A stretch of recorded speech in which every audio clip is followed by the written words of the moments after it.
Mallorca, a Spanish island in the Mediterranean, a paradise of sun and sea. But for motorsport, this island gave birth to something else, a revolution in the art of motorcycle racing. This is the story of Jorge Lorenzo.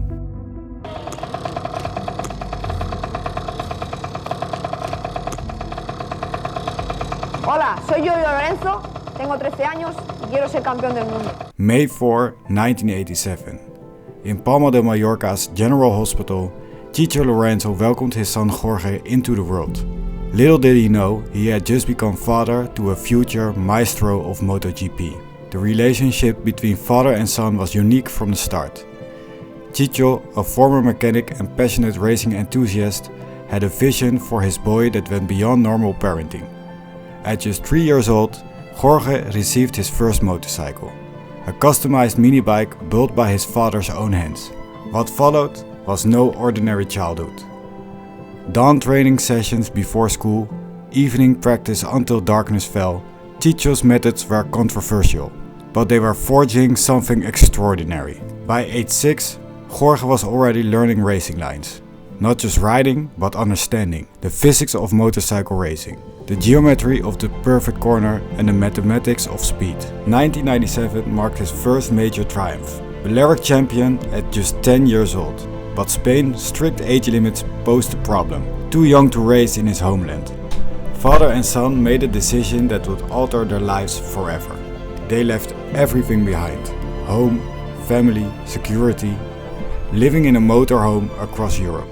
Following the dream from circuit to circuit. Some called it reckless, history would call it visionary. At 13, he was competing in the Spanish 125cc championship. At 14, the European Championship. But it was 2002 that changed everything. Dorna, MotoGP's governing body, changed the rules specifically for Lorenzo. The minimum age for the Grand Prix racing was lowered. The door to destiny had opened. 2003, his first full season in a 125cc World Championship. The youngest rider ever to compete in a Grand Prix weekend. 3 podiums, multiple pole positions, the paddock whispered about the boy from Mallorca. Not just fast, but different. Methodical, precise, calculated. 2005 brought promotion to the 250cc championship. His first year was a learning curve. But 2006, that was when the master emerged. 8 victories, 12 podium, his first world championship at 19 years old. But it was how he won that turned heads. Lorenzo didn't just ride the motorcycle, he reinvented how it should be ridden. His lines were different, while others chose the shortest path, he found the fastest one. The por fuera style was born. Por fuera, around the outside, where others saw risk, Lorenzo saw opportunity. Taking the longer lines into corners, carrying impossible speed. Defying conventional wisdom, creating art at 200 miles per hour. 2007 confirmed it wasn't a fluke. But a bit of rivalry too between Bautista and Lorenzo.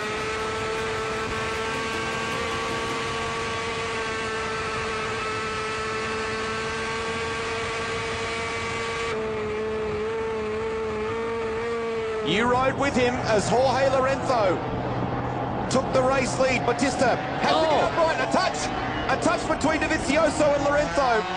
Dovizioso was in a hurry to try and round up Bautista and collected Lorenzo on the change of direction.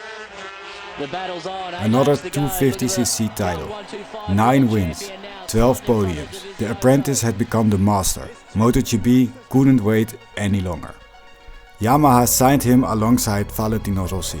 His MotoGP debut was explosive. Pole position in his very first qualifying. 3 races later, victory in Portugal.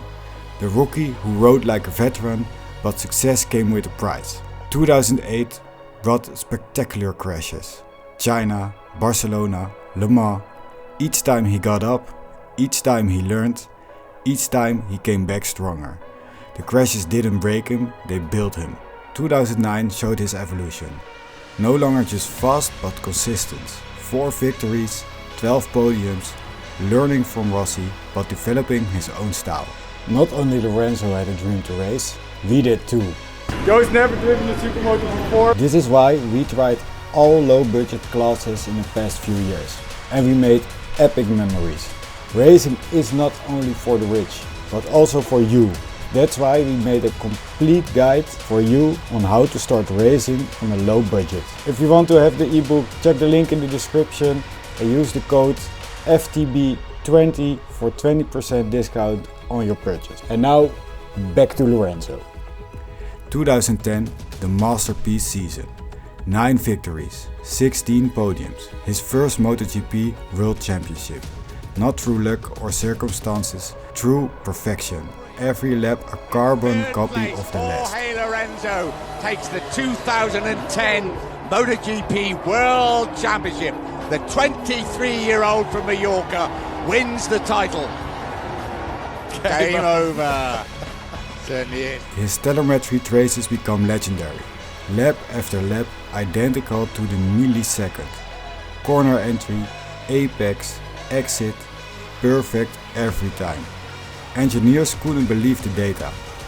This wasn't riding, this was programming. The PlayStation Perfect nickname was born. 2012 brought his second MotoGP title. 6 wins, 16 podiums, but more importantly, it brought evolution.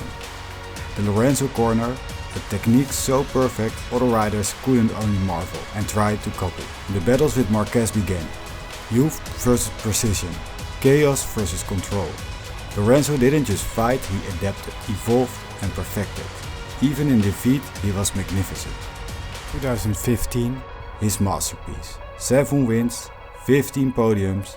The title fight went to Valencia, against Rossi, his former teammate. Against the odds, against the crowd, Lorenzo delivered perfection when it mattered the most. 2017 brought new challenges. Ducati, a different machine, a different philosophy. The struggles were real, but at Mugello, magic happened. His first Ducati victory, pure Lorenzo style. 2019, Honda called, the dream team, Jorge Lorenzo and Marc Marquez. But sometimes, dreams don't follow the script. The crashes came, the injuries mounted, the precision became harder to maintain. November 17, 2019, Valencia circuit. Lorenzo had made his hardest decision, to step away while still at his peak. Not broken, but wise enough to know when the perfect lap had been completed. The numbers tell one story. 5 World Championships, 68 Grand Prix victories, 152 podiums. 4th of the most successful riders of all time. But numbers don't capture his legacy. The hours spent studying data, the countless laps of practice, the physical preparation that sets new standards, the mental strengths that defined an era. Today, young riders study his techniques. The Lorenzo corner has become fundamental. His training methods are a textbook. His precision, still the benchmark. His influence, eternal. Behind his visor was a complex man, misunderstood by many, appreciated fully by a few. Not just a rider, but an artist. Not just fast, but precise. Not just successful, but transformative. Jorge Lorenzo changed the motorcycle racing. He showed that speed wasn't about bravery, but about preparation. Not just about talent, but about dedication. Not just about being a winner, but about perfection. When future generations study the art of racing, they will look to his lines. When they seek the path to victory, they will find his footprints. When they dream of perfection, they will remember Jorge Lorenzo. The boy from Mallorca, the master of precision, Jorge Lorenzo, por fuera.